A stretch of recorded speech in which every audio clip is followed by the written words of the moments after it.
Welcome sa Moments of Reflection series. Naranasan mo na bang magpanggap na okay ka kahit sa loob mo durog na durog ka na?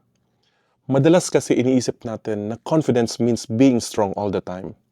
Hindi umiyak, hindi nagpapakita ng weakness, laging may sagot. Pero habang tumatanda ako, mas naintindihan ko na real confidence is being comfortable enough with yourself to be vulnerable. Imagine losing someone you truly love. Sa unang mga araw, ang daming tao sa paligid mo. May nakikiramay, may tumatawag, may nagsasabing be strong. Kaya ginagawa mo, ngumingiti ka, sinasabi mong okay lang ako. Pero pagkatapos ng ilang linggo, tahimik na ulit ang bahay. Bumalik na sa normal ang buhay ng ibang tao. Pero sa'yo may kulang. Then one night may nakita kang lumang picture.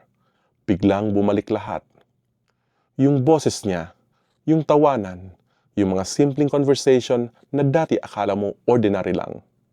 At doon ka naiyak. Maybe for the first time, sinabi mo sa sarili mo, hindi pala ako okay. Miss na miss ko siya. And you know what? That's not weakness.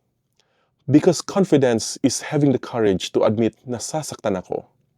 It's being able to tell someone, I need you. It's allowing yourself to cry without feeling ashamed. Dahil hindi mo kailangang patunayan sa mundo na kaya mong dalhin lahat mag-isa. Sometimes the strongest person in the room isn't the one who never cries. It's the person who can say, I'm hurting, and still chooses to keep going. Kaya kung may pinagdadaanan ka ngayon, don't be afraid to be vulnerable. Umiyak ka kung kailangan.